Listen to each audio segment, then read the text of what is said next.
Okay, how is this still a thing? How can Marvel be even contemplating the idea of putting this into production, even as a friggin' animated short in the next season of What If? How does Disney get to justify the complete waste of shareholders' money on a project nobody's asking for and ultimately nobody will watch? Truth is, the overwhelming success of Deadpool and Wolverine is, in some ways, the worst thing that could have ever happened to Marvel. Why?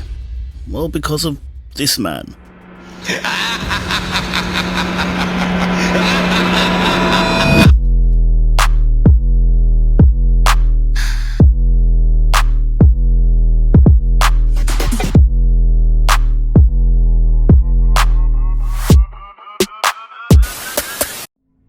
There are many striking similarities between Frankenstein lore and the current modern audience-themed MCU, most notably of which is the constant attempt by Marvel head honcho Kevin Feige to reanimate the franchise's long dead and rotting core. Now when I say dead, I'm referring to the life cycle of that particular story arc, not so much the franchise itself, although Feige seems pretty hell-bent on making that happen as well. In fact, it's more the success of that period of films he's trying to reanimate, and with very little success. Outside of a small handful of projects it turns out he had bugger all to do with, but more on those a bit later. Now, similar to the various different deceased dead individuals who would collectively make up that iconic creature's body, the MCU husk is made up of 31 movies, living a long and fruitful life spanning 11 years, amassing to a combined box office of over 31.1 billion worldwide. Just death? Well, that was the aptly titled bookended movie Endgame, neatly wrapping up a story about a bunch of heroes who, despite their many differences and flaws, learned how to put those aside and work together to defeat a common enemy. It's like the age-old saying, the needs of the many outweigh the needs of the few. Whosoever holds of this hammer, if he be worthy, shall possess the power of Thor. Was an unmatched and to some degree unexpected cinematic triumph that will likely never be replicated again, even by Marvel, and changing not just cinema, but entertainment on a whole. Suddenly everything was part of a shared universe spanning multiple mediums. Take the recently released, equally aptly named video game Unknown 9, which was released not too long ago to abysmal reviews and even less fanfare due to it being woke and, well, not very good. But that's not what I wanted to draw your attention to. This is the official Bandai Namco website, the company behind the game. Looking at it's an unknown shared universe, all prepped and ready to go, spanning video games, comic books, scripted podcasts, novels, web series, all before a single copy of that game was even sold. Goes to show even now, many years later, companies are still trying to replicate what the MCU successfully did. Now look, if Disney was smart, i.e. run by people with even the vaguest suggestion of creative intelligence, they would have put the MCU on hold for roughly 10 years, following the release of Endgame, whilst using that time to develop an all-new epic story arc centered around the newly acquired properties, the X-Men and the Fantastic Four, with Doctor Doom and Galactus filling in for Loki and Thanos. They'd fill those 10 years with an all-new Star Wars trilogy, set way into the future that would simply ignore the events of the sequel trilogy altogether, some bad intergalactic dream. That would give the MCU fans a chance to digest the last 11 years and build anticipation for the next mega event, and give a handful of folk who hadn't watched a single entry a chance to binge it all and catch up. By the time the first Storm, Gambit or Reed Richards movie trailer dropped, the level of anticipation would be, well, cosmic.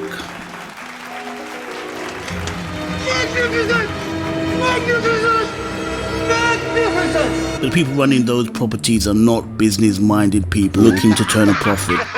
In fact, there hasn't been a business-minded individual working at Disney since the firing of both Ike Purlmutter and Bob Chapek, hence why they were fired. Now Disney's been run evidently into the ground solely by activists looking to, well, let's hear it directly from one of their recent employees. I hope that it will excite Star Wars fans and feel faithful to what already exists, but I also hope that it invites new fans and indoctrinates them into what I love. Gay! Now, Kevin Feige has got to be one of the dumbest, lucky guys in Hollywood.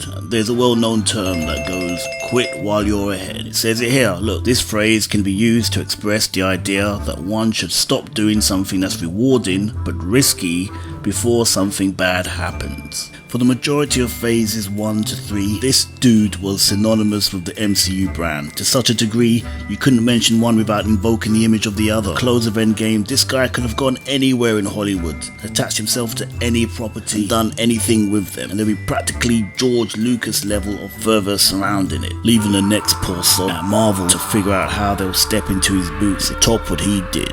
But no, because of an innate sense of loyalty and devotion to the DEI movement via his own soy latte drenched warped vision of an unsullied future, he decided, nah, and stayed on instead. But see, there was more to this clown than people knew. Turns out he wasn't as instrumental to the MCU's success as many of us, including me, would have thought. That was more this guy, the aforementioned Ike Purlmutter, who happened to be Feige's boss and the one who's been reeling him in all those years whenever he saw a franchise tree he wanted to lift his leg up and stamp his mark all over.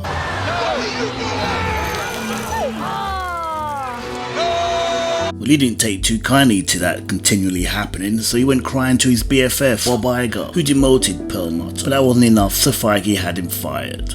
Probably. Ike Purlmutter in the crosshairs with Disney after his departure from the company last week. In this interview in the Journal, the ex-Marvel chief says, "I have no doubt that my termination was based on fundamental differences in business between my thinking and Disney leadership because I care about return on investment." And so began what would be the continual fall of the MCU, which somehow seemed to decrease in quality with each entry. Now, Feige had already threatened his matriarchal vision for the MCU back as far as 2018 in a number of interviews that already had fans rolling their eyes in anticipation while doing press prior to Captain Marvel's release. Entertainment Weekly, Kevin Feige says more female-led Marvel movies are in the works. I think there's a lot of reasons, Feige said, not the least of which was fighting for many years the erroneous notion that audiences do not want to see a female-led hero because of a slew of films 15 years ago that didn't work. My belief was always that they didn't work not because they were female-led stories, they didn't work because they were not particularly good movies.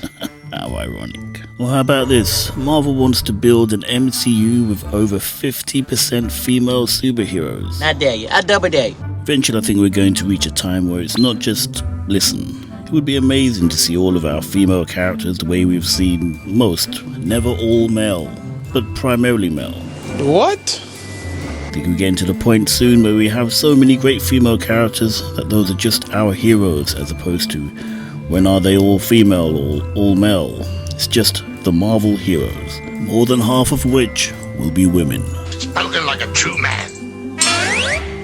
Curiously enough, it was rival studio DC's Wonder Woman, released a year before to the tune of $823 million at the worldwide box office, that had Feige frothing at the mouth at the prospect of an all-female Marvel lineup. By the time he'd released Captain Marvel the following year, which took a surprising yet not surprising $1.28 billion, More on that later too. he had all the drive and ammunition he needed to make his soy latte-drenched dreams a reality. Welcome to the Feige era. Or should that be Feige era? Now I've got to give Feige some credit here. He came right out of the gate swinging with WandaVision, the first project in Phase 4 to receive a release, this time on Disney+, a subscription channel set up to be a Netflix killer. It was anything but. The series was, if I'm honest, unlike anything I'd seen in a long while, at least for the first 2/3 of the season. In fact, I'd go as far as to say those first 2/3 were, for me, must-see television. I had to tune in each week to find out where all this was going. It was a heavy dose of nostalgia for anyone old enough to remember a time family sitcoms like Different Strokes and Happy Days were, well, just that. Situation comedy designed for families to enjoy. And boy, did WandaVision nail that aesthetic perfectly with those black and white segments. As well as piqued my interest with everything else that was happening around them. But then by episode 8 it had all taken a turn so dark and swiftly, I still haven't recovered from the whiplash. The MCU up until this point displayed a deft ability at explaining the more fantastical elements within that universe in a way that seemed almost grounded. Your ancestors called it magic, and you call it science. Well, I come from a place where they're one and the same thing. Thor, the thunder god of Norse mythology, was just a being from a different race. special abilities, sure, but he could still be wounded, feel pain, loss, be killed. To his people, nothing more than a spoilt brat with daddy issues. You are a vain, greedy, cruel boy, and you are an old man and a fool. But to the mortal people of Earth in Norse mythology, he was looked upon as a god. There's only one god, man, and I'm pretty sure he doesn't dress like that. Then there was Scarlet Witch, a character with a really complex comic background, thankfully simplified for the MCU, now a product of experiments on the Reality Stone, a red-coloured infinity gem with the ability to manipulate reality, first established in Thor 2, The Dark World. Where to start? The ether, firstly, is not a stone. Someone called it a stone before. It's more of a kind of an angry sludge sort of a thing, so someone's gonna need to amend that and stop saying that. Sorry, my bad. All the elements were in place, explained and accepted by the movie-going audience along for the ride. Then we get WandaVision, episode 8. For reasons I suspect to be very dark and sinister, Feige and his team decided to retcon all that and go full witchcraft. In a weird way, it was almost like I had to sort of fool my mind into believing that it wasn't retarded. And it wasn't just that show. I mean, Disney went all out in almost every show it could squeeze it into. Doctor Strange sequel, the Ahsoka series, The Acolyte. It wasn't just the witching hour, it was the witching lifestyle. Right through to Agatha All Along, or as I like to call it, Agony All Along. This from comicbook.com. Agatha All Along uses real magic, and you didn't even notice it. Well, I guess we got our reason as to why the show was commissioned in the first place, even though nobody, and I mean nobody, requested it. Not to forget that this was all marketed towards children. Now, is it me or was that a little bit weird? These guys were like simps for the occult. Yeah, Feige's on the mission, alright. Supported by the light-minded Bob Iger, without the restraints of a Purlmutter to answer to, like there's no stopping the guy. But what of the rest of Phase 4 and 5? Well, whatever isn't woke is just really badly made. Ladies and gentlemen, are you ready? No! Sweet, let's go. No, I said no! In no particular order, we had a Black Widow movie fans had been asking for since her first appearance in Iron Man 2, which turned out not to be the Black Widow movie fans had been asking for since her first appearance in Iron Man 2. It was instead an ill-conceived Harvey Weinstein allegory about the Me Too movement. Such a waste. Now, the legacy character Hawkeye got sidelined by a younger, female version in his own series before going on to strip him of the mantle altogether, totally unearned. I'm sorry, what? A low-key TV series with low-key viewing figures. Oh, okay, I see what you did there. The fan-favorite character suffered humiliation after humiliation. Eternals, a movie that lived up to its name, woke snooze fest that seemed to go on forever and ever, probably still playing now. Doctor Strange sequel about the Scarlet Witch. What? So the Doctor Strange sequel about the Scarlet Witch. Yeah, not only was he written out of her series at Feige's request due to the potential perception of mansplaining by potential female viewers, dude couldn't even get a break in his own friggin' movie. Come on now, dawg. Come on, man. Falcon and the Winter Soldier, you know, the one where Sam ditches his original identity and wardrobe to run around in his best friend's clothing. The little brother walked in there, kicked your ass, and took your suit. Is that possible? Giving us the debut of the much-touted Blacked in America in a pro-terrorist tale of espionage via the BLM movement. Riveting stuff. I pity the fool who tries to take what I got. A third Ant-Man movie starring Michelle Pfeiffer. What? I said a third Ant-Man movie starring Michelle Pfeiffer, showcasing the new big bad, Kang the Conquered. He gets his ass handed to him by a bunch of steroid-induced ants. The Simu Liu starring Shang-Chi movie. My name's not technically Sean. Good, because I didn't say it was. It's Shang-Chi. Yeah, I know, Shang-Chi. Shang. Shang? Shang. Shang? S-H-A-N-G. Shang. Shut up! A Black Panther sequel without Black Panther should have been either recast or scrapped. A sequel that seemed preoccupied with pushing every female character to the forefront at the expense of every male. Even in the big battle finale, men can be seen taking a backseat to the women, lowering them down to fight while they remain safely behind. I mean, the queen's gotta slay when the queen's gotta slay, right? I see what you're doing there, Feige. I see you. Miss Marvel series nobody asked for and so nobody watched. She-Hulk TV show that looked like it cost, no kidding, 25 million at most, but somehow turned out to have a budget of over 225 million, man. Can you say money laundering? What does that have to do with anything? No. He's got a point. Another Thor sequel, a real Gotcha, bitch! laugh-an-hour caper, showcased the new improved Lady Thor. First off, the name is Mighty Thor!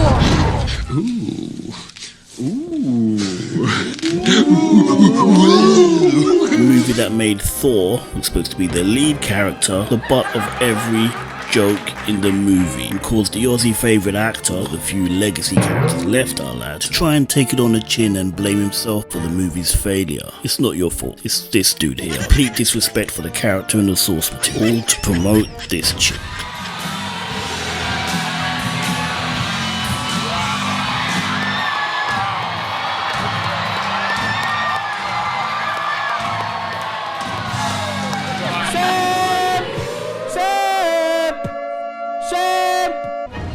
Eat my hammer! Yeah, won't be seeing her again. Now, The Marvels was one of those rarity movie nobody was excited for upon hearing its announcement, but everyone wanted released as soon as they did. I dare you! Why? Because anyone who had seen the original movie knew the only way that movie made $1 billion was down to its release being strategically placed between the Infinity War cliffhanger and Endgame. Heck, Feige could have released a one-off live-action Teletubby movie tie-in and it would have made $1 billion.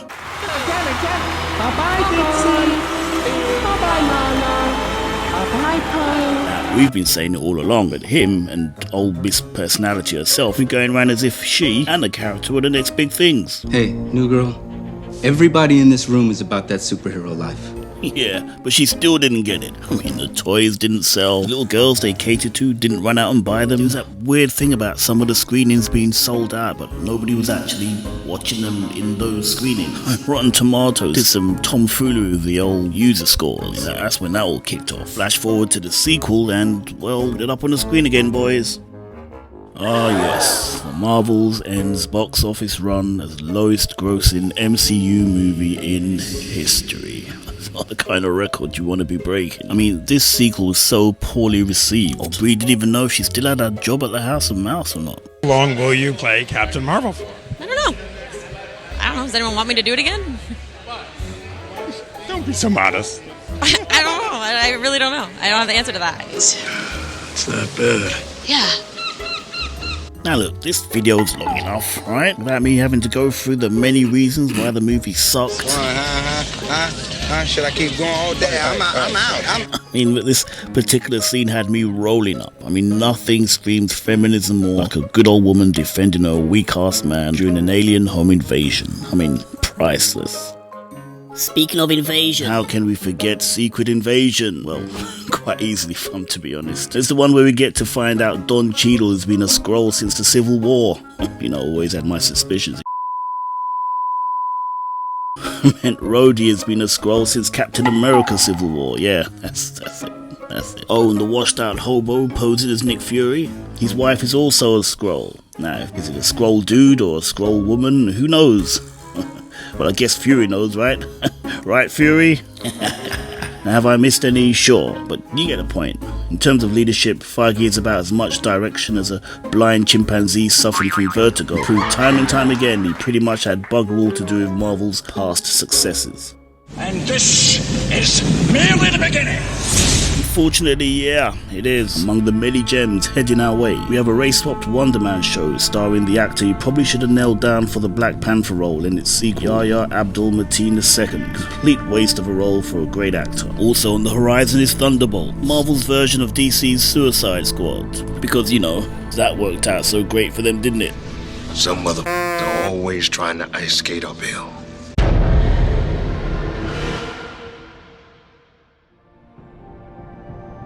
When word the Fantastic Four movie had been cast hit the net, I gotta admit, I was nervous. Not that I cared much, but it still had me wondering. All we knew by then was that Feige definitely wasn't going for the unanimously fan-favourite combo of John Krasinski and his wife Emily Blunt. At one point, even Margot Robbie was believed to be circling the lead role of Sue Storm. And yes, Feige had made it pretty clear she was going to be the focal point of the group in terms of both leadership and importance. Now, it being current day, MCU fans, however more there are left, had already braced themselves for the worst. I mean, who knows if something like this is more indicative of what Feige had in his twisted little mind, distinctly below average for than Fantastic Four.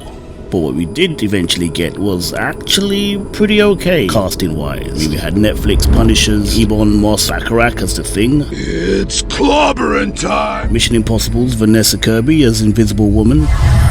A Quiet Place's Joseph Quinn as Ladies' Man, the Human Torch, who, let's face it, will probably end up swinging more ways than a revolving door. And rounded it off because Feige apparently couldn't come to terms with just how utterly white the cast was. Every role on TV and film, man, Pedro Pascal, Reed Richards. And because that still gave him no rest at night, gender-bent female Silver Surfer, played by Ozark's Julia Garner. Cause hey, why not? I honestly have very little faith in this one, even if the eventual trailer blows me away.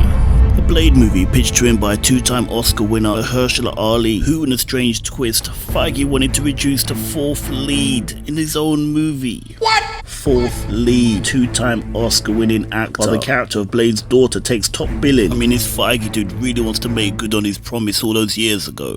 How to say dickhead in Chinese? Indeed. And then we are back here where we started with a teen Avengers movie, which will apparently now be a series. Why? Because Feige still wants to make it. Why? I don't friggin' know, ask him. This coming from Forbes. A strange update about the MCU's Young Avengers project. It has been extremely obvious that Marvel has been assembling the Young Avengers over the last few years, introducing new, young heroes, some standalone, others taking on the mantle of higher profile heroes. Yeah, unsuccessfully. The article then goes on to talk about the sad roster for the show. Man, this looks so bad. It then states that this is still just rumor territory. Nothing has been confirmed by Feige as of yet. It also states that Kate Bishop will be leading this sad bunch, as opposed to Miss Marvel. Haley Steinfeld is a much bigger star. Hey, she's the only star. What are you on about? Apparently Hulkling, whoever the that is, been added to the lineup to be playing the boyfriend of Wiccan, one of Wanda's imaginary children. Somebody put me back in the fridge. The article continues. Another bit of news here is that this is potentially being turned into a Disney Plus show rather than a movie, namely due to the terrible performance of the Marvels at the box office. No shit. The strangest rumor is that Disney may rebrand this into Champions instead of Young Avengers, which comic fans note is an entirely different team. The idea is that some of these members are not all that young. That seems dumb. What? Oh, that seems dumb. Not the idea of having this show made in the first place. No, just a name change seems like a dumb idea. Who the heck wrote this? No wonder. Paul Tassi. Why am I not surprised? Fool of a took. Throw yourself in next time and rid us of your stupidity. It also states Haley Steinfeld, who I had no idea was 27, may headline the second season of Hawkeye. Of course, yes. Naturally, why wouldn't they give her a second season? I mean, it's not like Jeremy Renner, a proven real-life hero who risked his life to save someone else's, isn't available to come back. This is really weird. None of the movies or shows that spawned this load of rejects were particularly successful. None of this lot were particularly memorable in any of them, save admittedly Haley Steinfeld in Hawkeye. So why is Feige so darn persistent in making this a thing? I don't get it. Oh wait, now I remember. Sorry kiddos, this one's dead on arrival. Last on the list is Captain America 4. The movie's now on its fourth reshoot. Each one has been like a totally new movie being made, but none of them have received a positive enough test screening. And this film will have to do $1 billion just to break even. Spoiler, this movie ain't making $1 billion. So why isn't Feige just cutting his losses and giving it the old Batgirl Willow treatment? There's clearly no demand for this movie to even exist, so why does it? Ironically, had this been a Falcon movie on Disney Plus, I think it would have done pretty well. But nobody wants to see a Captain America movie without Captain America. And as big an idiot as Chris Evans is. Whenever you do something about representation or diversity or whatever, there's always pushback. I mean, how would you counter that, I suppose? Well, I mean, the real truth is those people are idiots. Those people die off like dinosaurs. The goal is to pay them no mind, march forward, and embrace the growth. 白痴 Like I said, big an idiot as he is in real life, he absolutely nailed that role, fully embodying all that character is meant to be. I don't even want Sebastian Stan's Bucky taking over from the role. Then again, he's just as big an idiot. It's either Evans or bust. Now sure, at some point in the future, the role would need to be recast. But it is not this day. You said it. The annoying thing is, again, Anthony Mackie, fantastic actor, always good in everything I see. Guaranteed he'll be good in this. And Falcon is a great character, just needs fleshing out just a bit more, and a solo movie would have given him the opportunity to have done just that. But as Falcon, before anyone says anything dumb, he's 10 times more well known and recognized than Blade was, debuting in his movie all on his lonesome back in 1998. So that's a BS excuse I'm simply not here. Seriously dumb move by Feige benching the OG, and he's already learning that the hard way. People want to see a black version of Captain America as much as they want to see a white version of Black Panther. If that argument is too base for you, well, then I don't know what to tell you. Alright, well, to wrap it up, so why was the success of Deadpool and Wolverine so detrimental to the current modern day MCU? Because I'm convinced this flim-flam man was at the very least halfway out the door, having completely botched 2 complete phases worth of MCU content, costing Disney billions. Unfortunately now, with the success of Deadpool, which he has gone on record to say he didn't even want to happen in the first place, going as far as trying to talk Hugh Jackman out of returning to the role, and having rejected Ryan Reynolds' initial pitches until Bob Chapek stepped in and gave it the green light, well, it looks like Feige, as is probably the case with Kennedy, is here to stay. You'd think he would have learned his lesson by now, right? Wrong.